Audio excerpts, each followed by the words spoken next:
May naispatan tayo dito guys. So ito, bihira pa rin to, no? Kahit pa paano, bihira to sa mga repo sale. So ito, Aerox na black ang color, no? So, ito guys, so, sa halagang 2,547, no? Meron ka ng YTX ng Yamaha, oh. Presas nyo pa to guys. Meron dito, oh, sa halagang 2,734. Makinis pa tong Mio i125 F3, oh. Ganda nito guys. Meron naman dito, fresh as new, Mio Sporty. Cyan color, oh, 2,785 lang, oh, may motor ka na. Sa nangangarap naman na magkaroon ng Mio Gear S.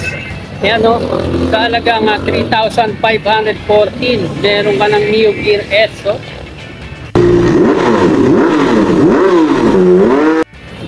Hi guys! Welcome back again to my channel. So, nandito na naman tayo guys sa another repo sale episode natin. So, I'm back again. So, guys, sa mga subscribers natin dyan, followers, pasensya na po kayo, no? Kung medyo natatagalan bago tayo magkaroon ng next motovlog. Medyo busy lang. So, yun guys, bago nga pala ako magsimula, no? Kung bago ka lang po sa aking channel, baka naman makalambing po sa inyo ng subscribe, like, share, comment, pakihit nyo na rin po yung notification bell para updated kayo sa aking mga video. So ayun guys, meron naman tayong naispatan na another repo sale dito sa isang kilalang kasa na alam naman natin na puro branded ang nandito. So eto guys, dito sa kasa na to, natutuwa ako sa makapag motovlog dito kasi dito karamihan ng repo dito is mga goods na goods pa, no? Tapos talagang mas mura siya. So ayun guys, wag natin patagalin. Let's go! So guys, first stop natin dito, meron tayo dito nakita na Mio Sporty na makinis pa guys. Napakaganda pa ng fairings nito guys, oh. So eto, tingnan natin ang presyo nito. Solid pa yung kinis. Sa halagang 3,277.92, good for 3 years installment yan guys. Tapos ang kanyang presyo before 73,900, ngayon grabe, bagsak presyo, 58,140, oh. Laki na na-discount mo rito guys. Tapos ang malapit, 0 down payment. So ito, check natin yung kabuuan ng fairings ito guys. Ito nga, Mio Sporty Black, no? Napakaganda pa talaga, napawawa ko dito. Solid sa kinit. So ito guys, wala na side mirror, pero yung kanyang headlight cover, napakalupit. Yan, halos bago pa. Naka-stock pa yung signal light niya, yung headlight niya. Tapos yung kanyang fairings, goods na goods pa, oh. Tapos yung kanyang fender, goods pa rin. Gulong, makapal pa. Yung kapal ng mukha ng vlogger. Naka-stock pa rin yung kanyang signal light, oh. Napaka-solid pa rin sa kinis yung kanyang cover ng signal light. Naman dito sa seat cover guys, napaka-solid pa rin. Ang malupit, stock pa to. Tapos ito yung kabuuan niya. Tapos ang maganda rito, may plaka na siya guys. So napaka-solid pa rin yung kanyang grab bar, yung kanyang tail light cover. Oh, naka-stock pa lahat, pati yung mga signal light. Fender niya, goods na goods pa. Stock pa rin yung shock, pati yung pipe niya, stock pa rin. Oh. So napaka-solid pa nito. Kaya naman pala napaka-solid pa nito. Is 975 pa lang pala yung tinakbo nito. Yan, presas nyo pa yan. So unahan na kayo rito guys. Next up naman natin sa mga naghahanap ng M3, meron dito dark blue ang color at carbon ang kanyang combination ng color. So check natin yung price nito guys. Sa halagang 2,770, oh, budget meal na yan, naka down, 0 down payment ka pa. Tapos yung price nito dati guys, 70,400, ngayon bagsak presyo rin, 47,500 na lang, oh. Ito yung pangarap mong motor. With this 2024, pwedeng mapasayo to sa halagang napakamura. So ito, naka aftermarket na siya na JLP Thailand na seat cover. Wala akong nakita remembrance timoning dito. Kasi wala na siyang side mirror.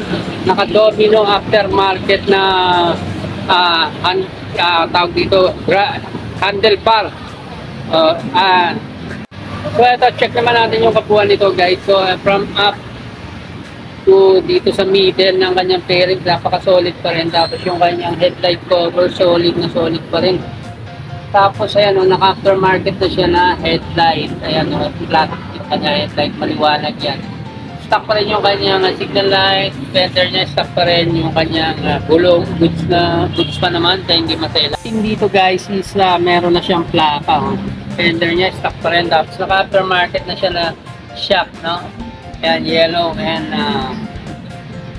violet. Yan, naka-aftermarket na Thai look or Thai brand na pipe na po siya. Natin guys sa naghanap ng Mi Sporty na yellow, meron po rito, no? So check natin yung presyo nito. So ito, 0 down payment ulit, 2,626 lang, magkaka-Mi Sporty ka na. Price niya before is 66,400, ngayon guys is 4,500 na lang. Original pa yung kanyang side mirror, meron lang siyang konting bangas dito, so pintura lang katapat niyan. Tapos yung kanyang headlight cover, may issue lang na cement lang to. Tapos yung kanyang pairings, no, napaka-solid pa rin sa kinis, yung dilaw niya, no, so matingkat na matingkat pa rin. Tapos fender niya, meron lang gasket dito, tapos may bangas dito.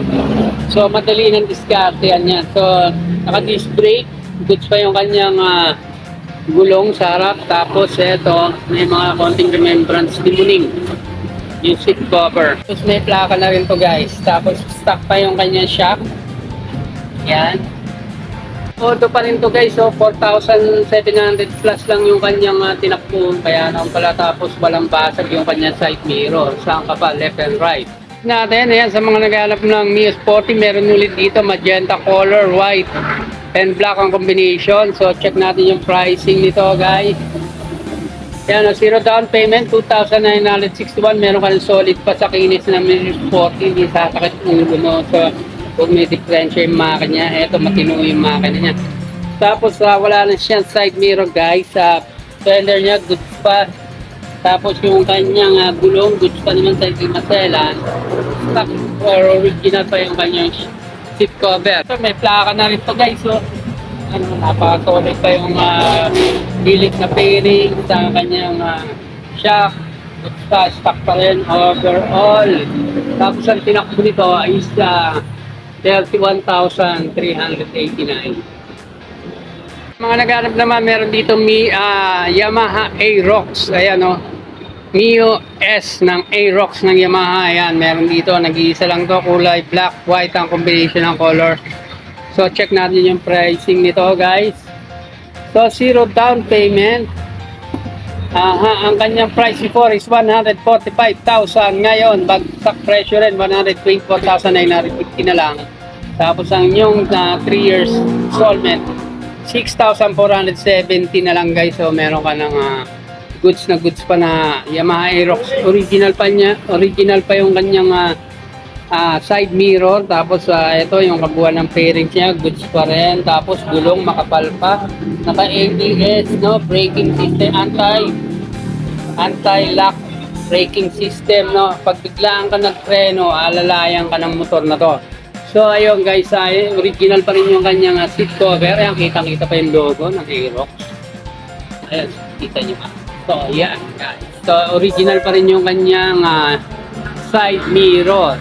Aerox guys, hindi pa nakakalam, no, liquid cooled na yan, no? So ibig sabihin niya, hindi yan mabilis mag-init yung makina kahit nasa long drive ka. So ito naka-improvise na plaka pa siya, no? At so ayan, lumabas na yung kanyang plate number, pero wala pa yung kanyang pinaka-plaka, no?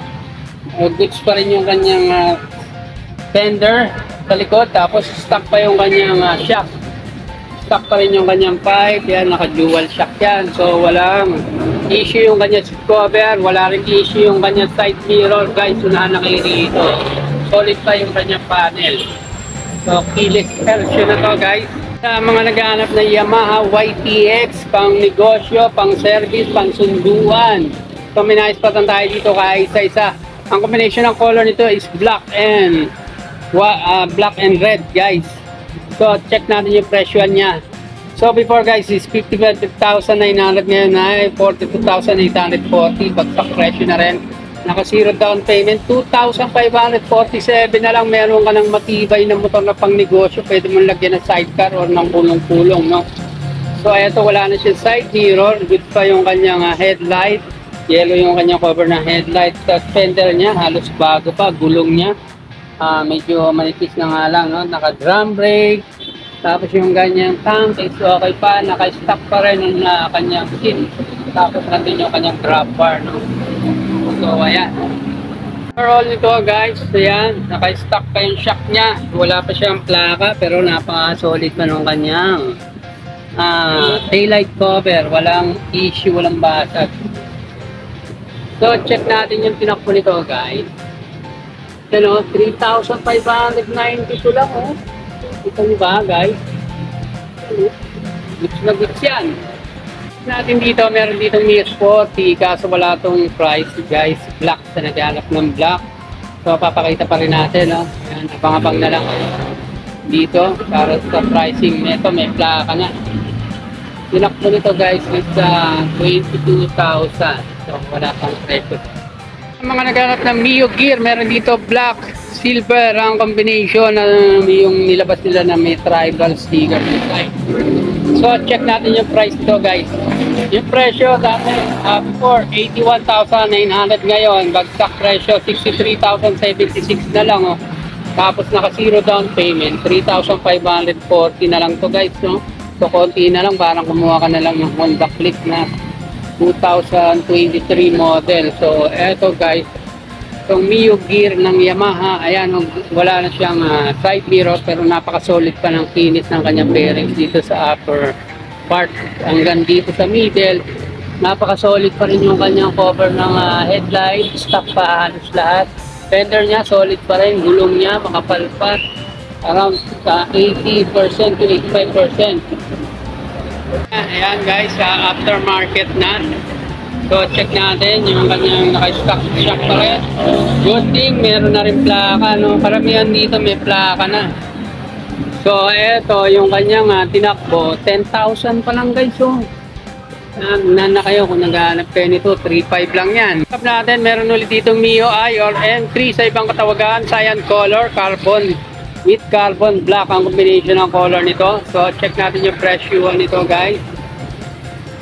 So ito dating 70,900, ngayon, no? 50,000 na lang, oh. 771. Grabe, no? So halos 20,000 yung pinagsak presyo nito. Zero down payment 2,926 na lang, oh.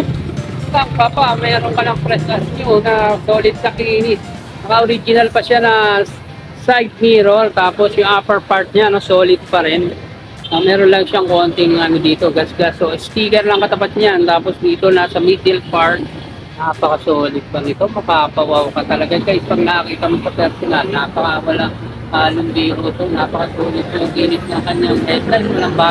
Walang basag, walang gas-gas, walang issue. Aftermarket na yung kanyang headlight, signal light, stock pa rin yung kanyang fender sa harap, gulong niya makapal pa, ayan, malalim pa yung tread, disc brake.